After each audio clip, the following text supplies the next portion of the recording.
Hey everyone, welcome back to Holtzfelder Woodworking. My name is Allan. Let's get back to the hall tree, which is what people seem to be calling it on the internet. Really, it's just some cubby holes and a place to hang your jacket that sits on top of the bench here in the mudroom. Now, we made this thing using pocket holes, and you know what they say about pocket holes. UGLY, you ain't got no alibi. You ugly. Everybody saw Wildcats. Either way, we want to fill those holes. So today, we're going to take some dowels, cut some plugs, glue them in, cut them off, sand them flat.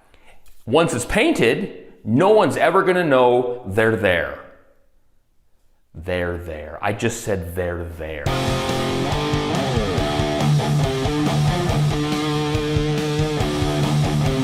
As quick and safely as you can, cut the dowels to rough length. Sand off the burrs, glue, and tap in. Once dry, cut flush.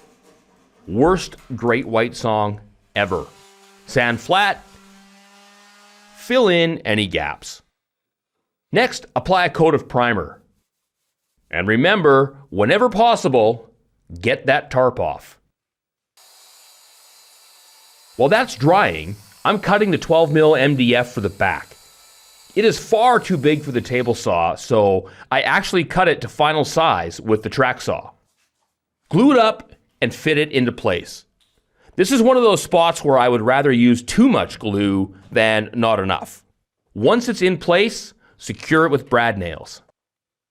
I align it so the back is slightly higher than the bottom of the sides. I want to avoid any misalignment on the bench top, and since I'm going to cover that gap with trim anyway, we're never going to see it. For added stability, I drive a few screws through to the back of the upper shelves. I pre-marked the locations on the back before I installed it. Okay, I need a couple of face frames.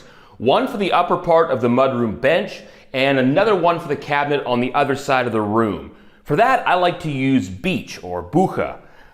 Beech, not my favorite wood. I find the grain to be a little bit boring in most cases, but in this case, we're going to paint it, so that doesn't matter. And it's nice and hard and strong, so it's going to serve us perfectly for this job.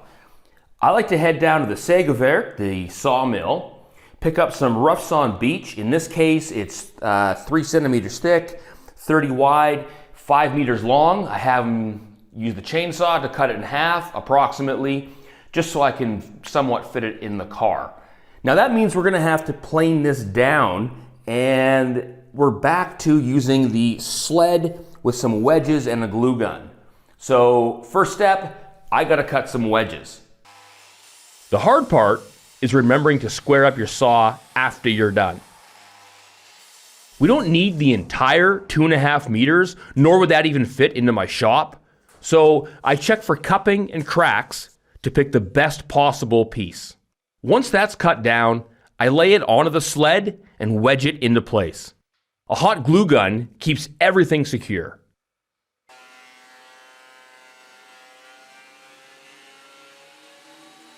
With one side planed flat, we're done with the sled.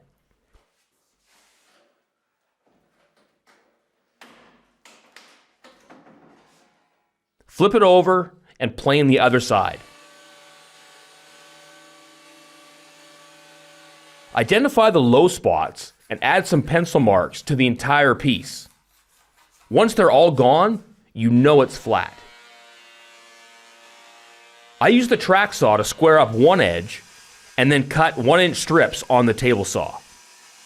Start by cutting the 2 upright pieces to length. It's important to get the order right here so that we avoid seeing any end grain in the final product.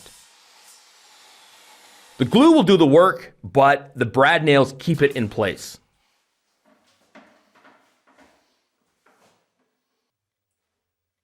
Did you see that? The gun misfired, so I checked the pressure on the compressor. What I should have done was pay more attention to oiling my gun. I've been neglecting it, and I paid the price.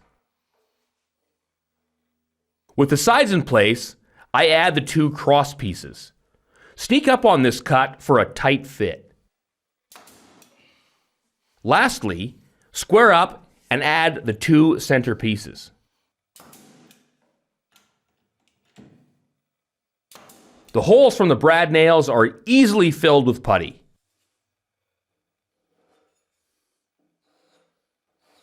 Sand the entire face frame, paying close attention to the joints and the outer edge. I was careful to nail them flush, so I would have minimal sanding later. Break down any sharp edges. I don't want them rounded over, but they shouldn't be too sharp. Got the carcass built, the face frame installed, all the brad nail holes filled, everything sanded, primed, ready to go. Now, the back here is a little bit boring. Wir sagen langweilig auf Deutsch. So I want to spruce it up a little bit. We're going to add a little bit of flair to it. Originally, I had thought of doing sort of a faux beadboard look to it, but ultimately I want to go with more of a board and batten kind of style.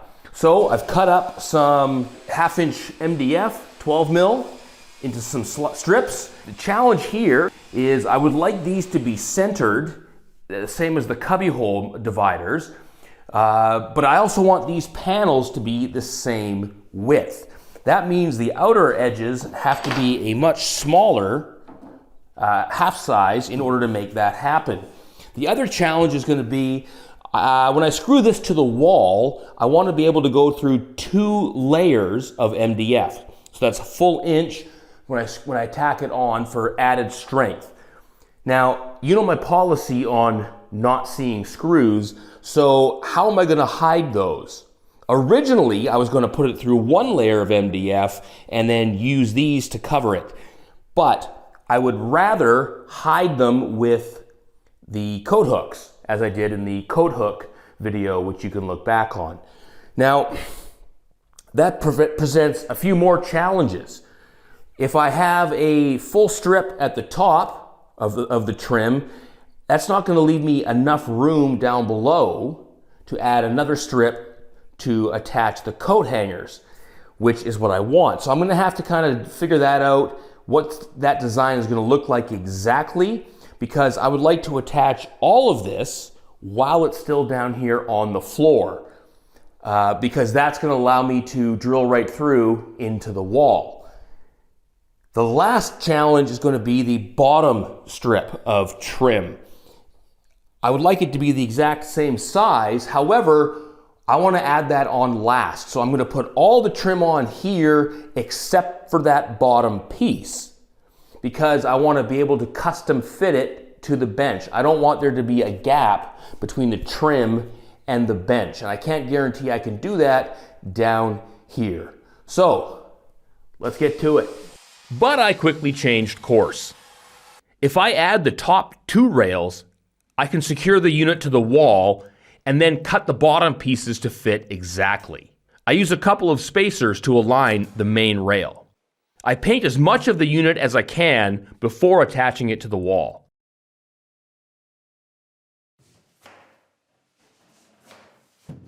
With the help of my lovely assistant, I get it into place so I can mark for the wall anchors.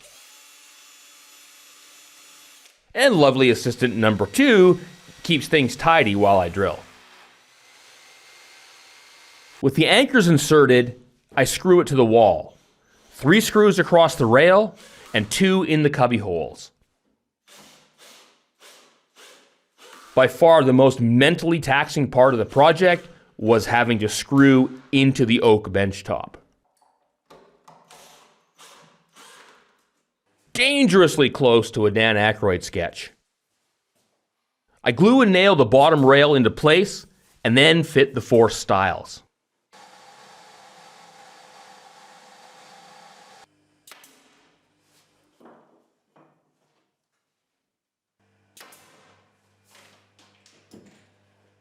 Let the glue and putty dry and sand. Oh, and wear a mask. Then apply the final coats of paint. The coat hooks I'm using aren't perfectly symmetrical, so I find it better to attach one side first, then line them up by eye before securing the second screw. And lastly, I want to cover up these pocket holes, but still be able to access them if I need to. So I whipped up these little panels that just click into place. And that's a wrap on the mudroom bench, lockers, cubbyhole combo. Shout out this episode goes to Boomer in Munich, whom I know is watching. Boomer, I got nothing. And now it's awkward, so thanks, Boomer. Anyways, as soon as I'm done recording this, I'm gonna get to work building the cabinet for storage on this side, and then we're done with the basement. If you have any comments or questions, leave them down below, but remember, like my mom used to say when I was a kid, if you don't have anything nice to say, leave it in a YouTube comment, because who cares about that guy? Nah, I got pretty thick skin, let her rip. Thanks for watching Holtzfeller Woodworking, everybody. Be sure to subscribe. Stay tuned.